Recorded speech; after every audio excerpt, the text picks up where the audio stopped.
So after months of delay, I've finally actually gotten a gig in the film industry, which is crazy. Who would have thunk it? And you and I had a conversation about this a while ago. A bit of our conversation ended up being about the idea of being thrown in the deep end and just kind of learning. And since then, I've noticed changing attitude to this kind of work. While I was talking to people working on the set, it was a live broadcast, which I was working on. There was a lot of time to chat, which was apparently 50% of the regular live broadcast experience. Apparently, you're either having a lot of time to chat or you're under the pump at all times. That's it. And there was a little bit there about the idea of being thrown in the deep end. A bit of it is changing, is the impression that I'm getting. I want to hear what you have to think as well, especially with your prior experience. I have a lot of thoughts about the pros and cons of coddling as well. And it kind of connects like a broader how people are raised / like the worldwide zeitgeist question.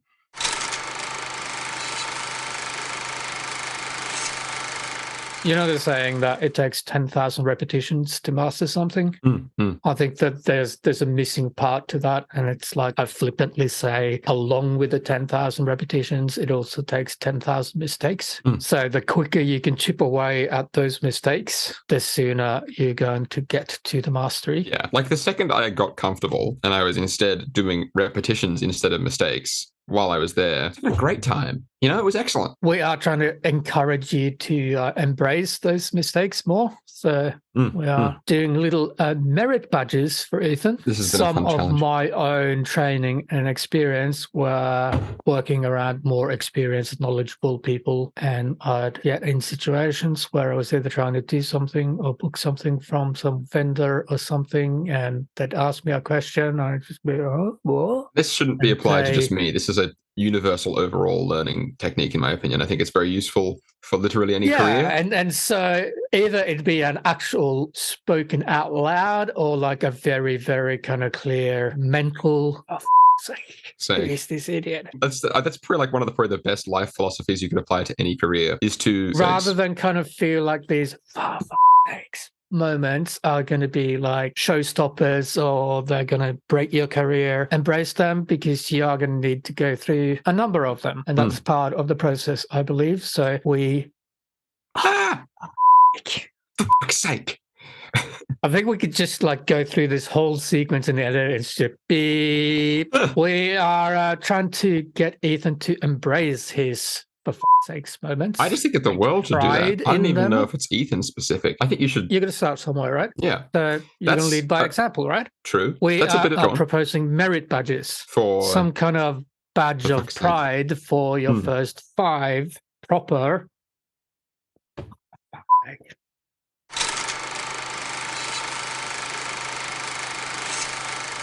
I think it's important that we hear from anyone who's listening what, if any, what for sakes they've experienced. How many? How many have you experienced? How important are they? My first one was well beyond. Fuck's sake. Go. You can't just leave that hanging. My first one was flashing magazine of 60mm film, so opening the wrong side of the magazine in light. So that was rated a little bit above. Yeah, that makes me feel ill. That was more like I'm going to kill you. No, it was more like so it's this kind of what's called a coax magazine. So traditionally you'd have 2 rolls, one in front of the other, feeding film through the camera, and then the second one behind it, pulling it up and taking it. However, this was side by side. So your magazine opened 2 hatches, one for one side, one for the other side. I got my magazine out of the changing bag and I was going to open the empty side. Can't remember why I was even doing that, to be honest. But I opened the wrong side. So the unexposed. How did you feel in that moment? As soon as I saw that side wasn't empty, so I lifted it maybe like an inch. So it was sitting flat on the table, lifted it just enough to see, there's something in there. Slap my hand back down on it, stand up and push my arm down on it just to make sure that it's absolutely never, ever going to pop up again. And then literally stood up and go, help.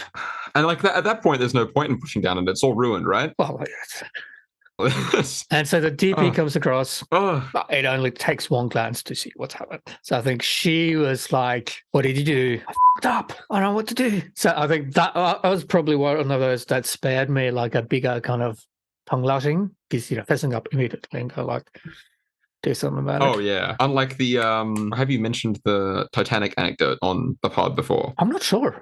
actually. I think we should try run through it again. Give us the iconic Titanic anecdote, because it's a very good anecdote about the attitude to learning. I don't know whether this is a true story. Yes. But the story is good and it's educational. The Titanic during the production of Titanic, one of the camera loaders. So in those days, the entry-level position in the camera department would be the clapper loader. The old-timey name for second AC, isn't it? Depending on the size and scope of the production, you would have a first, a second, and then a clapper loader. But the clapper loader may be clapping and loading for multiple cameras, like 2 or 3 cameras. Part of the clapper loader's duties is loading the camera, and it's kind of an oddity, I find, that the entry-level position in the camera department is the one that could ruin literally everything. Really mess things up. The story goes that this clapper loader, fresh out of film school, exposed a roll of film, panicked rather than fessing up, going to up the chain and then like kind of going, help. They took the roll of film, ran out the backyard of the studio, dug a hole in the ground. And this is like when you start picking this story apart, it probably isn't true, because where did the shovel come from? I don't know any AC who has a shovel. I'm scared enough of James Cameron to think that the adrenaline would have been so high he did it with his hands. Yeah, potentially. Dug a hole in the ground, chucked the roll of film in there, covered it up, and carried on as if nothing had ever happened. And it started beating like a heart underneath the ground. Who knows? Who knows? So months later, James Cameron is in the editing room and is going like, where is this take? I know we shot it. And more than likely, if you're looking at a 400-foot roll of 35mm film gets you about 4 minutes, 45 seconds. So to be on the safe side, 4 minutes, 30. So more than likely, if you're running the full scene in the take, that's just one take and that's it. You go and you roll. So James Cameron apparently goes in the edit, where is this take? I know we shot it. Traces back the paperwork, finds this person who's now apparently on to the next production, tears them a new one, swears them up and down, left and right, and go, if you had come to me on the day, I would have been pissed off, but we could have done something about it. Now it's going to take $200,000 to rebuild the set, and we're going to have to call Leonardo DiCaprio back in. You will never work in this industry again. Story goes that this person has never been seen in the industry ever again. They died. Their body is in 6 different states in the US. 6 different spots. They've got a nice roll of 35mm film. Tucked in like this. Jesus. Yeah, that's just it's a grim tale, really. You want another one along the lines of that? Yes, please. The way motion picture film is processed, it's like a whole long row, I don't know, like 10 meters or so, with roller kind of capstone system, where the film runs through different baths, gets pulled out. There are squeegees that the film runs through. Then it goes to the next bath that neutralizes. Then that comes out, and another squeegee. So that whole procedure. So from start to end, it's timed as well. So part of the reason why non-standard processing was extremely expensive was that they'd have to pull everything completely, change the composition of the bath, change the temperature, or change the speed, and set up again. And part of the way that they achieved economy of scale was that everything was processed to the same standard. So if you had work for 5 productions coming in overnight, you just literally took every roll from one production, stapled it onto the roll previous, and it was literally physical staples. And it was just a constant... Yeah. Wow. And, it's going to be in the dark. Story goes, an apprentice opens the door? No, just making sure, if this bath stops, we are ruining however many productions are getting their stuff processed tonight. Jesus Christ. So being paranoid about the rollers stopping, this person apparently walked through every few minutes with a flashlight. Just make sure that everything was running. Another one.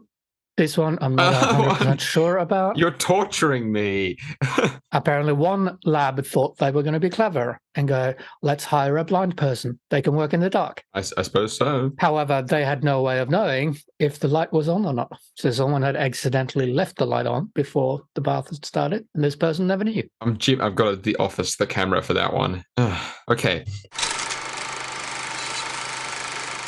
Majority of students that I see failing to live up to their own potential, it happens because they are too scared to try. This kind of brings me on to the atmosphere on set, like the whole deal. So we've spoken about this before. Part of it, I think, is that a lot of people want to be given, including me, this is a thing that I want as well, an environment where they can make mistakes without being rebuked for it, which I think is a good thing and a bad thing. I think it teaches you that mistakes aren't necessarily bad, but part of making a mistake is pissing someone off sometimes, which I think is really important, because it takes away from the social element of making a mistake, which is normally the primary part of it, which makes it even harder for you to excuse yourself if you make a mistake and someone rebukes you for it. Because you've programmed people to think these mistakes are forgivable things, I think people are instead thinking the mistake is forgivable, making that person upset was not, and I must stop, or something like that. And it is like a delicate balance. In many ways, I am kind of pro-coddling, but also like I wouldn't call it coddling. It's hard to describe. And that brings me on to the environment on the live broadcast that I assistant camera stuff on, and like some of the observations made by a few of the camera operators. But my hair is really annoying me right now.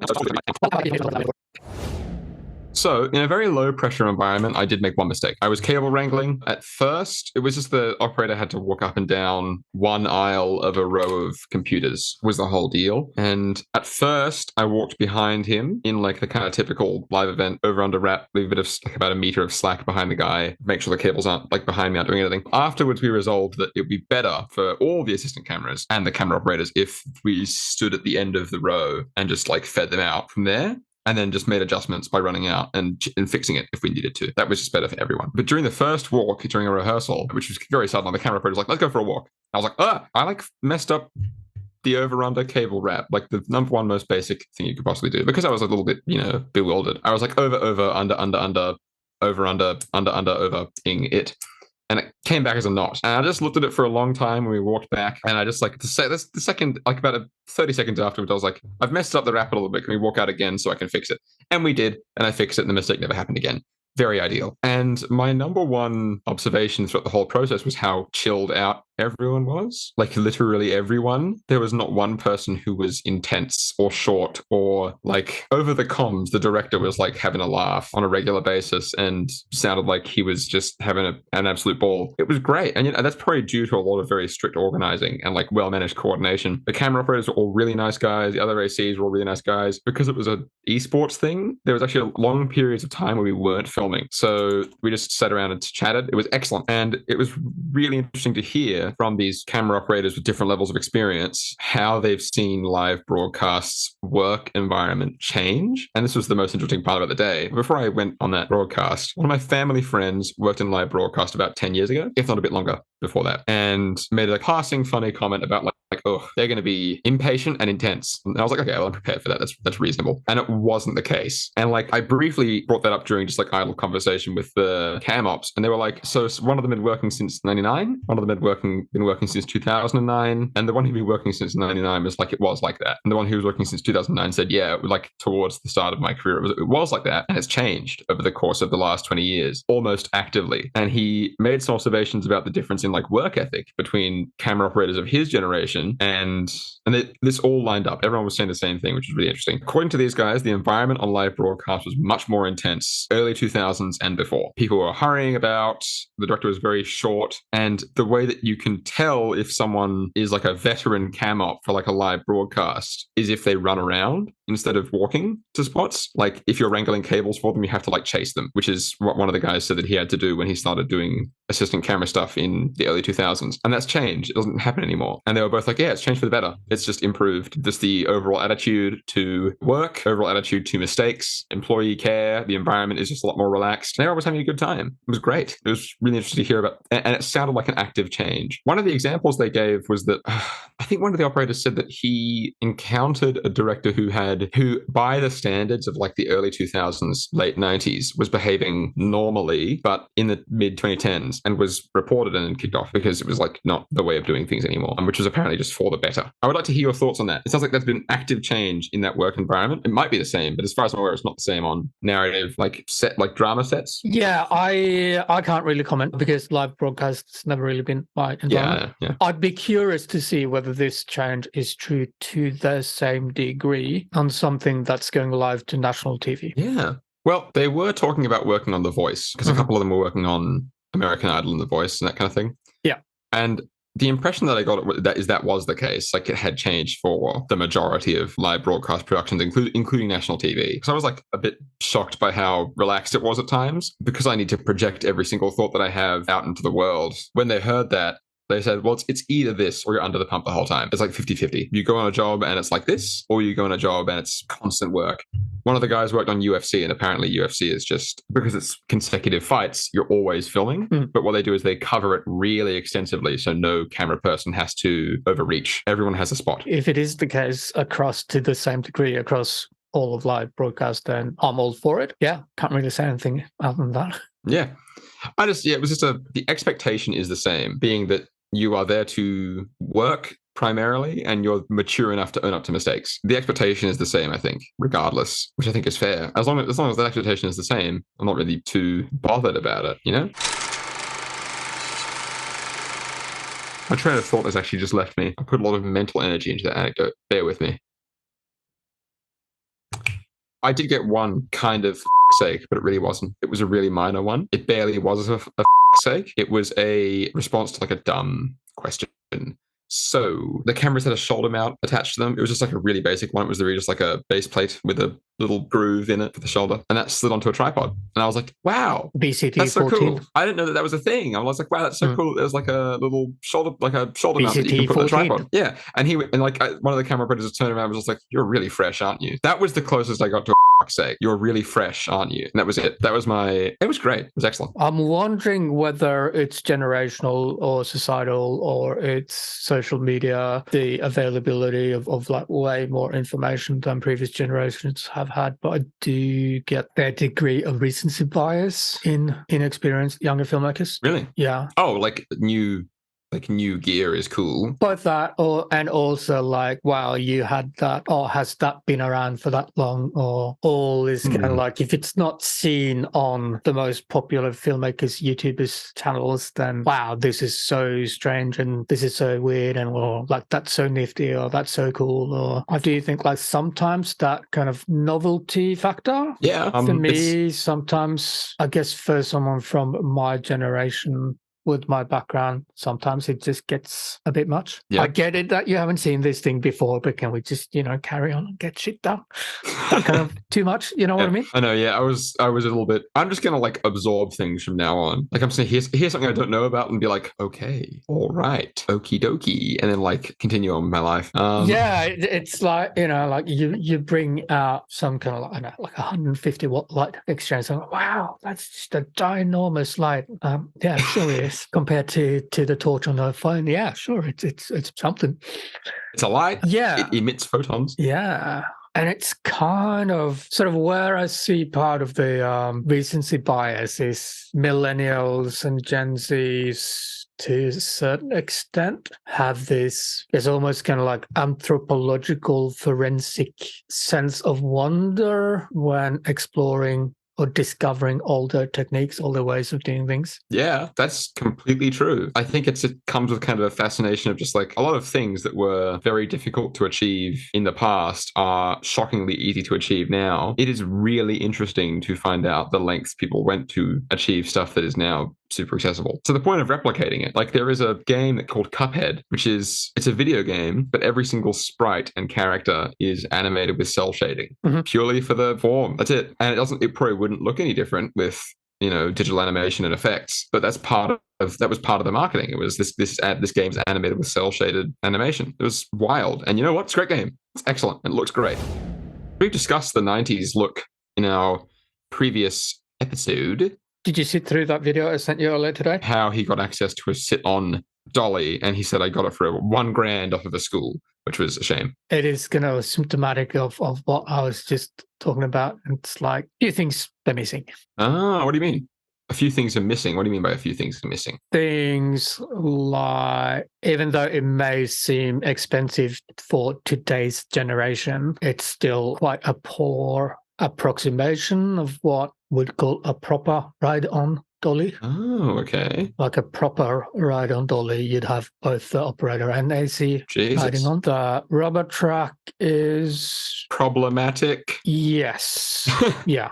Part of the issue with this specific example is that a lot of that knowledge that the more experienced generations have was gained in like before social media. By learning. So person face to face on the actual job. That's kind of part of what we're, or someone out of the kindness of their heart takes an extra half day to walk you through it. This is kind of part of what we're talking about overall, like the idea of sort of learning things as you work. Do you think that's still a thing now? Like, I realize it's part of, because part of learning things as you work is getting things wrong as you work or sounding dumb as you work. Sounding dumb like, oh, is that a tripod with a shoulder mount on it? That's crazy. And that's something like a badge of the for fuck's sakes is a challenge for a lot of people, including myself, which is why I like prefer formal education. Is that more of an issue nowadays or not? What do you think? Not entirely sure what you're asking, to be honest. Is what more of an issue now? We spoke about it, like willingness to jump into the deep end and potentially be wrong or learn things a particularly hard way, fuck up quite badly. Do you think that's as common now? Is there a zeitgeist change or not? As in the willingness to learn that way or the aversion towards learning that way? Probably the aversion to learning that way. Seems to me to be getting more and more prevalent that people are averse to trying to learn that way. I think that is probably, and as you just said, probably got something to do with the availability of information. There's a subtle sort of like no excuse situation going on, I think, where like, why don't you know that? It's on the internet, but you like what you're doing. That was going to be my next point, though, is that, and I can see where the whole kind of novelty factor comes in. So the traditional kind of legacy, for want of a better word, dolly grippery, dolly gripology, because that has been a kind of handed it down skill, as in you get taught in person. There really isn't much information on it online. And this is, I think, one of the big issues with the whole... Like, if your generation are kind of relying on, subconsciously, on more formal teaching, then this doesn't exist in formal teaching. So how do you get that knowledge? That is one of the things that kind of confounded me about the whole industry when I started learning about it, was that like coming out of it, there's just gonna be like, oh yeah, there are gonna be things that you straight up will not know exist. Like there are like not only things that it's to be like expected that once you enter a career that you studied for, there are things that you're going to learn that aren't possible in like formal education, but like the yawning gap between, especially in like chasm. In film, Chasm. Not gap. The yawning chasm. Audience, like, is there a word that is bigger than chasm? What's the void? I mean, void is escalation of. Yeah. There is stuff that I'm straight up not going to know. It's the you didn't know situation. There's going to be so much information that I was completely unaware of, which is a bit daunting, but also kind of exciting. It's cool that the learning experience will continue. Yeah. Did you know there are different standards for how to attach things to a traditional ride-on dolly? Oh. Are we talking Euro, Boy, Elamac, or Mitchell fitting? Dear God. All the accessories, like the offset arms, the snake arms, the low mode arms, that's kind of like, I wonder a little bit like where and how does that knowledge get preserved to a certain extent, I suppose. Maybe it's not being preserved. Maybe part of that the learning model of people just passing it down means that it isn't preserved. I mean, I think it will be, but I think part of the issue, I suppose, is that it's really only going to survive at the very, very high end, because what I would consider a ride-on dolly, you're looking at somewhere in the region of like $40,000 secondhand. Man, dear God. And that's for the dolly, and then you need the track and all the other bits and pieces. And track is probably going to run you somewhere in the region of $45,000 for an 8-foot section. Money laundering. But when you hire on to a production like Planet of the Apes or Mad Max Furiosa or whatever, those prices are accepted for that. Mm-hmm. If we take the very rough rule of thumb of like purchase price divided by 40 as a daily rental price, then you're still looking at like $1,000 a day for that. So you're not going to see that on like a $5,000 music video. No. That's what makes getting on set so intimidating, I think. It could also just be a me thing, but I know it isn't. Like, I know from people that I've spoken to that it's not. And the issue is that there's a whole list of issues. There's the fear of messing something up, the fear of not knowing things, the fear of like looking dumb, but they're all, in the end, unfortunately, there's the there's this big list, which you'd assume would have a bunch of really small answers attached to it. I'm sure conceptually it does, right? But unfortunately for everyone involved, including myself, the answer to all of these bajillion different issues that are actually to a certain extent completely valid, that can make the experience a bit harder, the answer to them is just which is annoying. Can you give me some concrete examples? Because that got a little too abstract for me. I know. Taste of my own medicine there, hey? The things that would prevent like paranoid types like me, which I know is a lot of people, like I would just cut it down to a me issue if I hadn't had people say the same stuff that I had. Like the whole, like, just not feeling that you have enough knowledge to actually get onto a set and do the job properly. There's this perception that you have to do the job properly all the time, right? For paranoid types like me, there's just a list of issues that are to different extents valid to different extents. There's a yawning abyss between the information available publicly and the information that is passed down anecdotally on set, which adds like a strange accessibility issue to the whole situation. The environment is very high. Like on professional sets, the environment is super high pressure, so fucking up is pretty bad for literally everyone. Like it's normally a lot of money is on the line. So many tangible issues that make it hard for very, very fresh people, anxious avoidant types, to get on a set that are simply solved with like just do it. Just still something that like still bothers me a little bit, but like is unfortunately just the truth. And it's literally like it's kind of a life attitude as well. So I think it genuinely for a lot of people would require like a complete life philosophy overhaul to properly get started, if that makes sense. Yeah, I can see that the gap is becoming bigger between current day beginners and beginners 30 years ago. Really? What do you mean? As in, there is definitely society is kind of whether overtly or subconsciously pushing young people into different learning modes than young people were kind of expected to learn 30 years ago. Mm-hmm. Which I neither agree nor disagree with. Overall, like I think that it's very important that people are comfortable while they're learning because it's the best way to absorb information. But to the same event, it's to the same extent, it's also important that they're uncomfortable because stress is very good for information absorption. However, I can see how contemporary methods are improving absorption. I am skeptical whether they are improving retention and recall. Okay. I'm very skeptical about the recall in particular. For me, retention and recall is just applying something normally under pressure, which is the issue at hand. But then is it actually proper recall? Yeah, that's the thing. There are so many issues because I think that applying something you've learned under pressure is the best way to practice it, but also potentially the worst because if you're under pressure, you're more likely to cut corners or you're less likely to cut corners. And sometimes cutting corners is important. It's a whole deal. It's a mess. I am in two minds about it. I do think that too often now, because schools and societies seems to have driven towards measurable absorption as a way of assessing learning, I do feel like a lot of knowledge that is handed out just disappears. So the absorption is kind of the name of the game. And that seems to be the majority of what is actually measured in school and high school. I'm not sure how much the recall, and by that I mean recall a week after assessment, a year after assessment. How do you think that differs from the way that things were taught prior, in the past, in the olden days? I think practically you can book some equipment and do you want an LMAC fitting or do you want a Mitchell fitting? Or what's that? See this thing? That's a Mitchell. See this thing? That's it. So how are you going to place your camera on that? Oh shit, that doesn't have a ball. Oh, so you don't want that. Okay, so you want a ball, you want this. And then you go back next time and go, I need one of those. That's the one with the ball, isn't it? So that's the LMAC? Yes. All right. Okay. As in, you actually need to recall it. Okay, gotcha. Whereas these days, it's kind of like once the assessment is done, it seems the assumption is that we'll no longer need to prove that we can recall it. Yeah.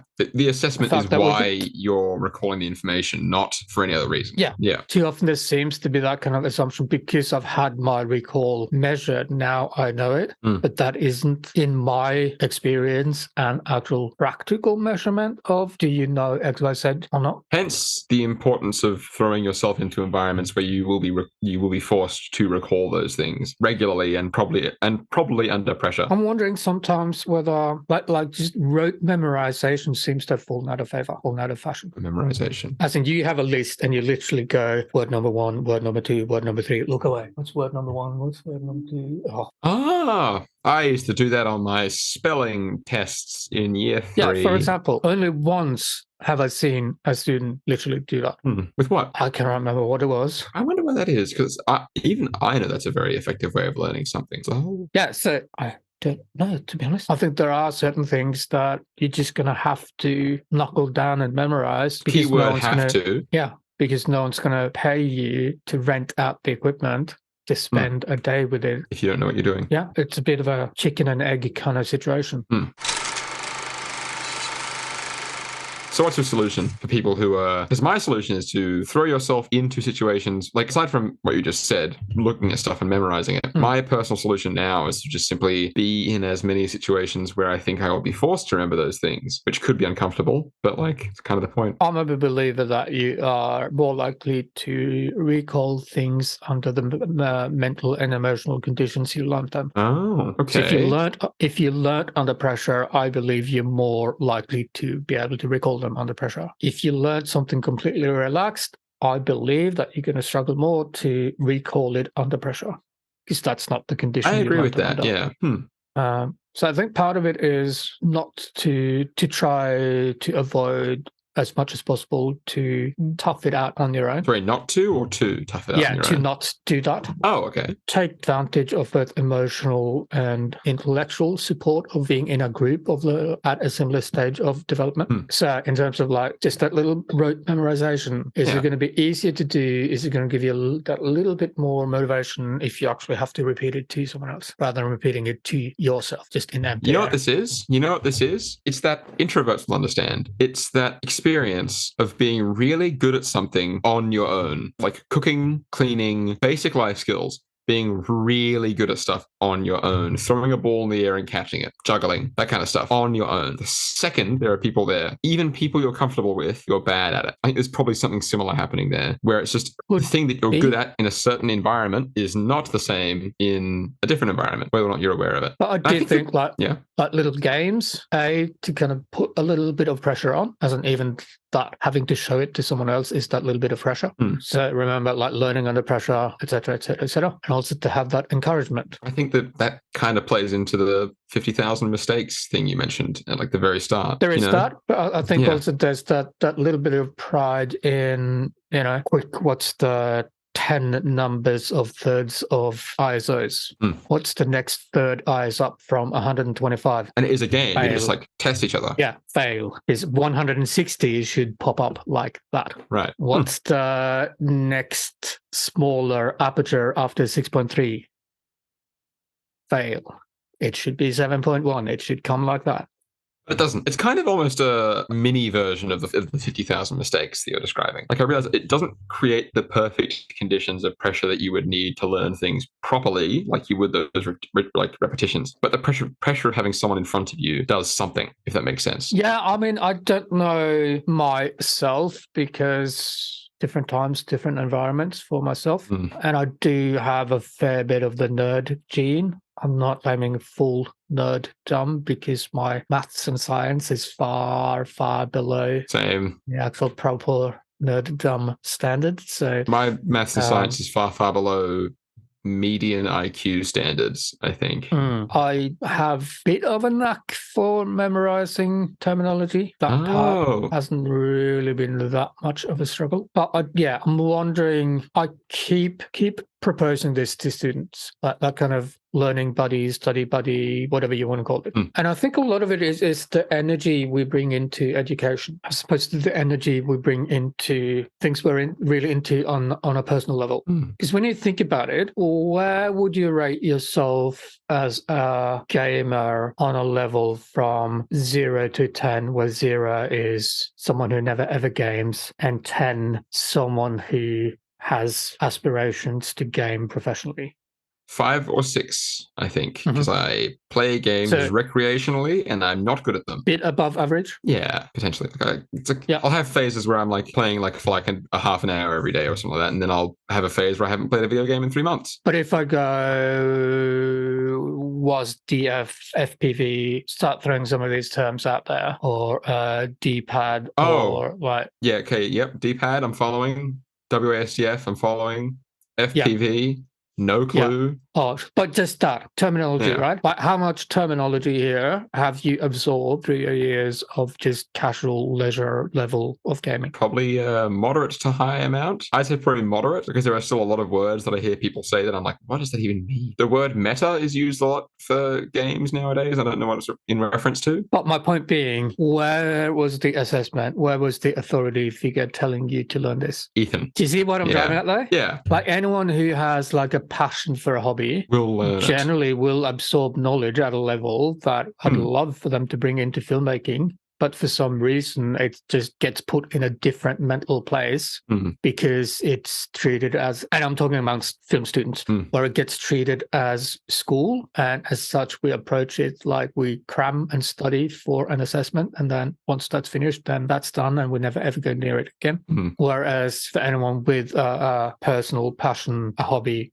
a leisure activity, they learn knowledge and skills at a level and rate that is very similar to what we'd love to do for filmmaking. Yeah. And there's no one pushing them to do it. And they absorb that knowledge. So that's kind of similar to what school teaches you to do in terms of learning, but also they're way, way better at recalling it at will. I think I'm kind of hanging out in the middle where I sort of have this, the film stuff is like a leisure activity, but also kind of just it's also an obligation. Maybe writing is a leisure activity sometimes. I'm not sure, but I know what you mean. There's a willingness to learn stuff. I think when it's less prescriptive and you're just guiding it yourself, you have less of an awareness of what kind of information you're absorbing, and you just sort of absorb it, which is nice. I think that's in any environment where you're having a good time, even if you're under pressure, you're just a sponge. You know? Yeah, but I think a lot of the time, those kind of passions, do we not fight through frustrations, like when things aren't going our way? Maybe, potentially. I mean, yeah, it's lots of, well, for things like the film,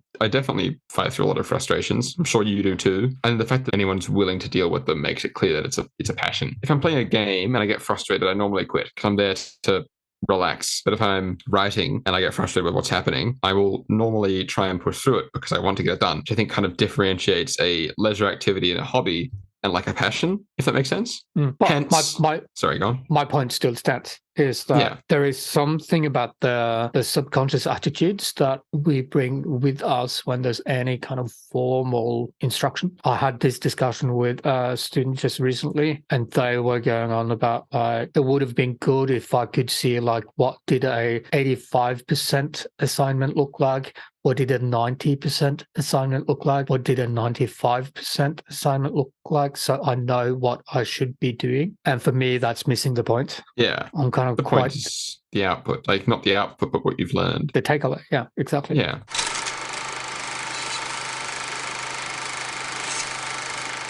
There's no prescribed outcome for actually working in the industry and like developing your career outside of like just improving generally. Like there's no learning outcome from being on a set. So you don't really know what to expect. So like inherently you're not coming onto it completely aware of the kinds of mistakes that you'll make. And people who are aware of that kind of thing, that's a freaky idea, if it makes sense. Not sure that did quite make sense. Are you saying it's the fact that there isn't a prescribed way of learning on set? Are you saying that can freak out someone who likes having a prescribed, having a prescribed path? That's a much better interpretation of it.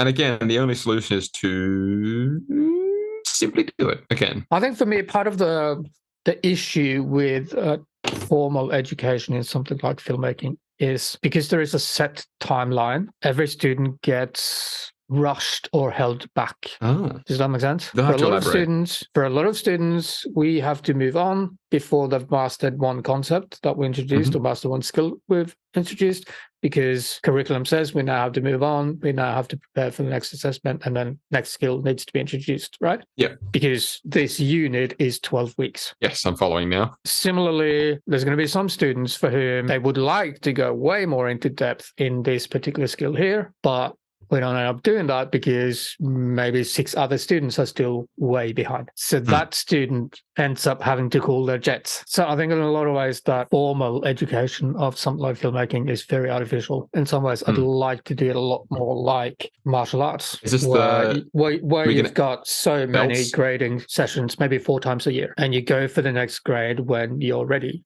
So maybe that takes one student like twice as long as another, but that's the pace that they work at. And then maybe that certain levels goes faster for one person than another. Maybe they find that they need to step back and put less time and effort into it, adds order of a year, or suddenly they find themselves still really getting into it and they can put in effort every single day, and then suddenly they can jump 2 or 3 steps. There's an ideal world somewhere. Like, now we move on because the calendar says that at least in theory now you've completed this unit or this block of knowledge and skills. It's like there's an ideal world somewhere where the form of learning once you've actually left formal education for any creative arts and working in that industry are like aligned perfectly. Perhaps in that ideal world, it's like the belt system that you've just described, the idea of sort of chipping away at very specific things for as long as is required, or for as little time as is required. And it's very strange how much of a disparity there is between those two things, like formal education and then the wider world itself, if that makes sense. Well, I think in some ways, on the practical side of filmmaking, the most hands-on people are less likely to go into academia. True, yeah.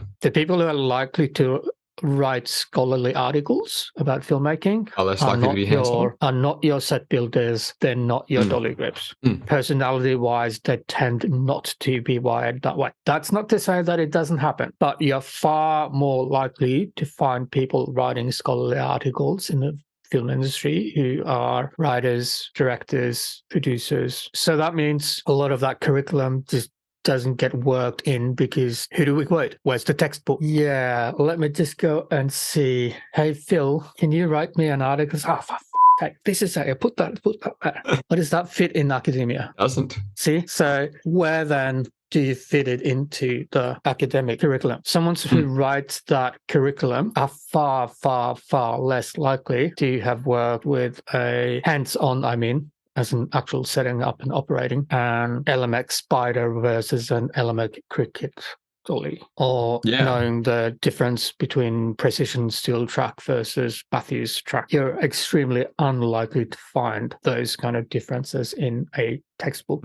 There are 2 textbooks on that level, but that's about it as far as I know. So there's one on lighting, on the set lighting technician's handbook, and there's one called grip something or other. But that's it. That's 2 textbooks. Because people who would be a lighting technician, a grip, would be more likely to do it. Yeah, and to a certain extent, that really goes across the whole department. The people you really want writing your textbooks don't want to write textbooks. Or they're too busy working. And when they do have time writing their textbook, the time it takes to get it peer reviewed, it's probably half of it out of date. So this person retires, then writes the book, so that's a year, 18 months. Yeah, it's dated by that point. And then it's going to take probably same again? Year, 18 months to get it peer reviewed. Yeah, I think that there are a lot of those kind of pitfalls in the formal teaching of something of the ilk of cinematography that just isn't caught in academia. Does that make sense? Yeah. As in there's a lack of awareness that a lot of knowledge in the field just isn't captured in an academic way. Or captured at all. Oh, it is. It's very much captured. But it's just passed down between so there people. Is an institutional knowledge, right? But it doesn't work its way into the curriculum because it's not captured in an academic format. Unless we're wrong. If anyone listening knows of any academic forms in which these things have been found, whether it be a blog post from 47 years ago, there are, even if it's dated. There are textbooks, but there is only 2. Yeah, 2 textbooks. But I do think where a lot of it, and I think this is probably circling back a little bit, actual circling back, that whole kind of current beginner's novelty factor is that there is. Now, do you feel that your generation, in terms of going to tertiary education for creative arts, do you feel like you're being sold on being taught and given everything you need to know about creative arts? No. Isn't my generation overall? Yeah. So do you feel your generation is being sold the impression Yes, we are that being a sold that. formal Yes. education is going to give you everything there is to know about X, Y, Z. I'm not saying like whether you actually feel like you've learned that. Every ad says like kickstart your career here with all the information you need. It is very. So how true can that be then? When there's a big portion that doesn't make it into the curriculum because it just doesn't exist academically. Yeah. See where I'm coming from? So I guess I actually should give you guys a pass, huh? As a character arc just occurred. That you're being set up for those, oh wow, look at that moments because it doesn't exist in the curriculum. I guess, there is a certain element of that. Happy for us. Be happy that we're taking so much joy and so in like a baby seeing a leaf for the first time. Just be happy for us. I love discussions where we wrap up with like here's the huge issue. And that's like it. We just point out like the real big issue and then just like let it linger. What do you think? Do you think I agree with everything you said? Are my observations valid, or am I too biased? They're very valid. Nearly know as much about. There's no way that I know nearly as much as you do, but I already have the feeling that what you're saying is very, very true. Yeah, I mean, like just an example, like what little I know about gripping has come from being on set with people who managed to call in a favor so that there happened to be a 10-ton truck full of gear. And because it was a favor, probably those sets were a little bit more relaxed. So there was time for the grip to kind of go, here's this thing. Kind of go like, what's this thing like? What's like smooth there and you can move the camera. Okay. But watch what happens when I flick this lever and then I can move it up. Wow. Once that initial novelty factor is gone, then you get used to it and then suddenly you just go, it's that thing. So like I don't like this elbow extension, this seat. Can we get do you have I'll get my seat there? Yeah, sure. Okay. Step off and just rather than just go like, here's this like gleaming Christmas tree of a new toy, just gonna go, not sure, like can I moving this up? Like the more you get exposed to new gear, that's gonna like you start looking at like rather than go, ooh, shiny. But you more start going, why is that shiny? So when I put that there and like, okay, so we're going to have to move this part over there and box there and need some more balance there, and seeing it as a means to an end rather than being the end in and of itself. And there are two parts to it. One, so much of that level of gear is kind of the underlying assumption is that you're going to have enough, your production is going to have enough budget to either buy it or rent it, more likely rent it. And your production is going to have enough budget to have enough crew to work it.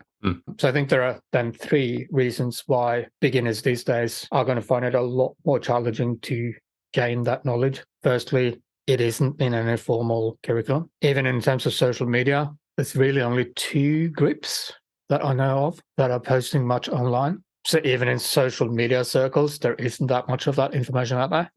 Then the likelihood that you're going to kind of stumble upon it and you're kind of, hey, I'm helping a mate of a mate doing this little short film, that's less likely than it was 30 years ago. And then the kind of amount of crew that it's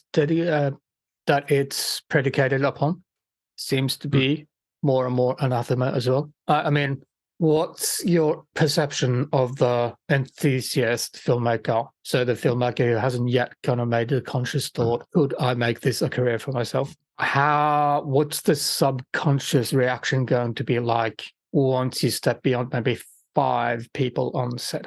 Does that question make sense? I think so. I mean, once you step beyond about 5 people on set, I expect it to run very formally. No, I'm talking about like the person who's making short films with their friends for the enjoyment of it. For that kind of person, what do you think the subconscious reaction is to going from 3 people to 5 people? My perception is that at the enthusiast level these days, there's kind of a subconscious kind of going, why do we need so many people? Yes. Okay. Now I know what you're talking about. Because yes, I understand. That happens all the time. Even with people like, I think it's still a common thing sort of even after the enthusiast area, people kind of go like, why do we need so many people as they begin to learn? Whereas 30 years ago, there weren't really that many alternatives. It's kind of like, Yeah. oh, we're only bringing 5 people. Okay. Skeleton crew. Yeah. Yeah. Like I find trying to teach some basic grip skills and concepts and knowledge is challenging because A, I don't really have the equipment, and B, so many students productions are already reluctant enough to fill the lighting department enough. On your grad projects, on average, how many people would you say were in the lighting departments? It's a great question. No. Just take a stab in the dark. Average. Like 1. So gaffer? Yes. I mean, there was kind of a why question for that because we didn't have huge setups though. I think I'd probably have more now that I know. But is it a chicken and egg situation though? I think it could be a chicken and the egg situation where like, yeah, well, it's normal to have this amount of people in the lighting department, so it's only reasonable to have it this size, potentially. I very much recommend either 3 or 6. Oh, okay. And the reason for that is something that you would learn by seeing it happen in front of you. But it's also the expectation was that you were going to have more people in the lighting department. But part of the reason is you want someone to supervise, and then a lot of the tasks are better off done in pairs. So if you go with 3, you got your gaffer, you got your best electric, and you got 1 electric, right? So usually then you would put the best electric in charge of distro, calculating safe load, all that kind of stuff, right? And whilst that person is doing that, then the gaffer and the electric can start doing actual setups. You know what? Right? Some of those tasks you just mentioned get neglected in that student context where there's like 1 person. And then you step up to 6. So then you got your gaffer running everything, running interference between the DP and the lighting crew. You got your best electric running distro. And then you got 2 separate tasks of 2 people each that can happen simultaneously. Yeah. So where is that expectation going to come from? Where does that kind of management thinking going to come from? Informal education? Well, I mean, that's one place, but also I think it would come from social media. Being on a set, honestly, seeing it happen and seeing why it happens, in person, which is kind of my solution to every issue that formal education can't touch. So I'd regularly go out on students' shoots like this. My kind of thinking was, these are the productions where crew is free. Right, you're using everyone? Yeah, exactly. Couldn't tell you, sorry. So I'd regularly go out with myself as operator, first and second, and a clapper loader. That's 4. Gaffer, best electric, 4 electrics. So that's up to 11. Key grip, dollar grip, and grip. So what's that 40? How much time do those people spend sitting around? Sometimes, but it's a bit like you were saying with the camera operators on the live stream, like when we needed all hands on deck, we needed all hands on deck. Yeah, I think I'd prefer that. The occasional moment of kind of being like, yeah, we're just hanging around. I prefer that plus having all hands on deck very efficiently with like a lot of people over all hands on deck at all times. And people getting stuff wrong. There's always moments of like, okay, whilst this part of the crew has got a little bit of downtime, then we're going to wipe down the tracks. We're going to, wipe down the equipment. We're going to reorganize the gels, just start packing away things, etc., etc., etc. And that's not to say when I had productions with 2nd and 3rd units, as in pre-rigging and post-rigging crews. So send like a gaffer and a couple of grips to the next location, tomorrow's location. Send them off with a bunch of RCDs and blackout blankets and bit of rigging and cables to lay in. Then 3rd unit trailing on yesterday's location, tearing all of those things down and handing them off to tomorrow's. In the current day of solo YouTubers showing you how to do cinematic XYZ, sorry, just fidgeting. Where does that kind of logistics and management knowledge come from? Nowhere. And there's a lot of invisible compromises happening that will be visible at some point. Those kind of things were when I realized the true meaning of the director part of the director of photography. I don't know if I have anything more to say, but that's a very hard line to conclude on, in my opinion. Hard meaning good in Gen Z slang. I think the first acknowledgement needs to be that there is knowledge, there is procedure, there is concepts, ways of doing things beyond what you can find online right here, right now. And in formal education. Yeah. Do you want to do a little summary? Yeah, I mean, it got kind of abstract, so I can't really summarize it perfectly. Honestly, we just sort of discuss a bit of my anecdotal experience and then what I thought of the way the industry was going in terms of the work environment. For that, we talked about our attitude to mistakes and the kind of the badges of for fuck's sake, which I think are very important for like literally everyone who wants to do anything with their life. And then we've got our just general, we've discussed our mistakes, we've discussed my experience, we've discussed the environment that you learn in, and then we kind of moved on to the difference between the formal education environment and the practical application environment. And not only the way that you can't learn certain things under certain conditions properly, or your conditions might be different, the idea of learning things under pressure and then being able to recall them under pressure and so on. And then literally just the different tribes of learning. There's the people the academics who absorb information and then recall it and then disperse it about, the kind of person who will write a lengthy report or like a scholarly article about film. That kind of information is much more easily accessible in the world and in formal education and curriculums and stuff, because the kind of people who do lighting and grips and stuff are people who pass the information down as needed verbally, and that's really it, because there's no other reason to distribute it in a certain way, and it draws a different personality. I do think as an industry we are probably, particularly on the education end of it, I'm not sure we're actually capturing that part of it. The side guys, like if it's not in a YouTube tutorial, then it doesn't exist, kind of thing. Yeah, so I'm not sure how to go about that. There are a couple of people who buck the trend. So I guess maybe kind of try and push them more.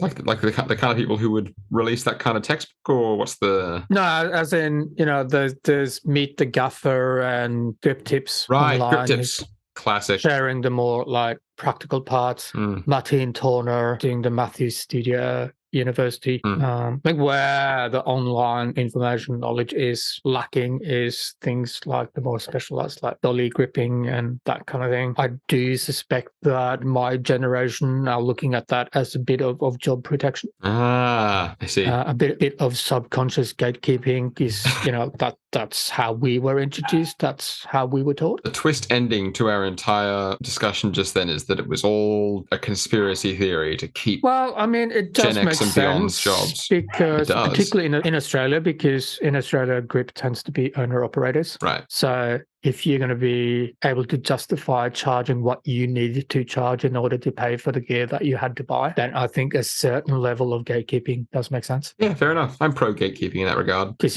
we were saying dolly, $40,000 secondhand. Jesus Christ. That's a crime. That's robbery. That's my takeaway, is that I'm being scammed. $40,000 for a dolly. Well, what a disgrace. It's less than an Arri Alexa 35. Don't drop the Arri